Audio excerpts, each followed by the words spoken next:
നമുക്ക് പോവാമെന്നുള്ളതിന് നമുക്ക് ഇങ്ങനെ പറയാം. നെറു സുറ, നമുക്ക് പെട്ടെന്ന് പോവാം. നെറു ബുക്ര, നമുക്ക് നാളെ പോവാം. നെറു ഫിസാനി തൊരിയൻ, നമുക്ക് വേറെ വഴി പോവാം. അപ്പോൾ നമുക്ക് പോവാമെന്നുള്ളതിന് നെറു എന്ന് പറയാം. അത് അറു എന്നായാൽ ഞാൻ പോവാണ്, ഞാൻ പോകുന്നു എന്നൊക്കെ, അല്ലെങ്കിൽ ഞാൻ പോവും എന്നൊക്കെ നമുക്ക് അറു സുറ, ഞാൻ പെട്ടെന്ന് പോവും. നെറു ബുക്ര, ഞാൻ നാളെ പോവും. നെറു സുറ, നമുക്ക് പെട്ടെന്ന് പോവാം.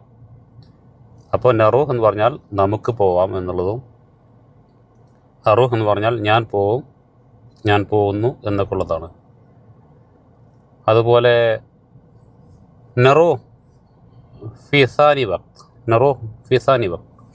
നമുക്ക് മറ്റൊരു സമയത്ത് പോവാം. അപ്പോൾ അങ്ങനെ പല വാക്കുകൾ നമുക്ക് എന്ത് ചെയ്യാം, നെറു എന്ന് വെച്ചിട്ട് പറയാൻ പറ്റും.